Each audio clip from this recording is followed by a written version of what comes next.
One minute she's perfectly healthy, sucking on her passy, feisty, and the next minute she's just lifeless, laying there. The largest medical malpractice settlement in California history. Can't happen again. I wouldn't want any other parent to go through what I had to go through. 10 News reporter Michael Chen reveals the mistake that mother says unfolded inside the newborn ICU that changed her life forever.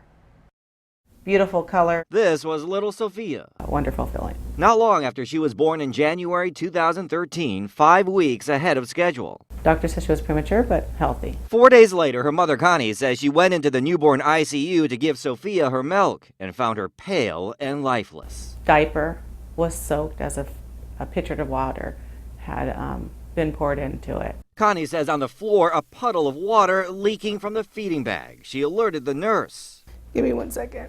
What followed several hours of not knowing. The only thing I'm thinking is just, please don't let her die. Sophia survived. There was a lot of crying. But suffered brain damage. I was told by the doctor that it was a human error regarding the feeding tube. Connie's attorney, Mike Bomberger, says Sophia was overloaded with food. This injury to the child occurred because of a nursing error. The machine wasn't calibrated or put on correctly so that only certain amounts of food went to the child. It changed the composition of the blood such that oxygen can no longer get to the brain. 3 years later, Sophia suffers from cerebral palsy, struggles to walk and speak.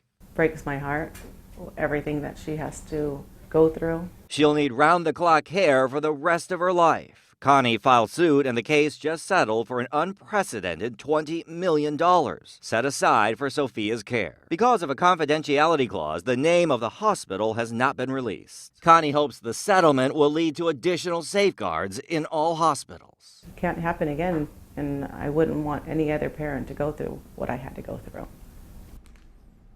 Connie quit her job to care for Sophia full-time. She also has a message for you mothers. Be watchful and don't be afraid to ask questions in the newborn unit. Michael Chen, 10 News.